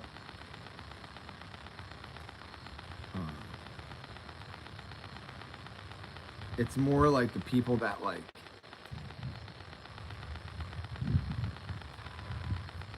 are sick, that want to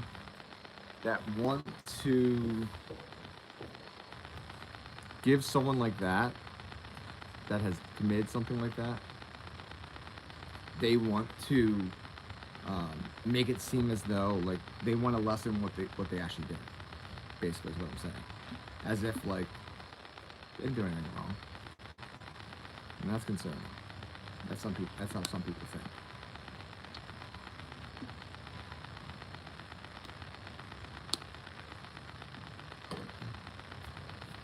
Well, it's a Thursday night too. So yeah, I wanted to say so like yeah, I'm probably gonna be ending the live stream here. Excuse me, very shortly, but yeah, I'm gonna be taking a few days off because I have some stuff like just coming up that I have to do and I may go live maybe at some point like this weekend at some point. I'm not exactly sure when, but there's quite a bit of stuff like I have lawns to cut in between and I have to work like. You know, one of my good friends' mom passed away, so I have to go to her funeral on Monday, and then that's gonna come into my work. That I'm supposed to be working like 4 or 5 days straight. It's looking like that on my calendar right now, and because we're getting remodeled at the place I'm working, and there's something else in there.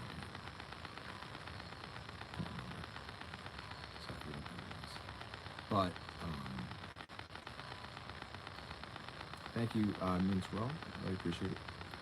But yeah, so I'm gonna try. It's Thursday now, so I'm gonna try to go live once over the weekend at some point. We shall see when that's gonna be.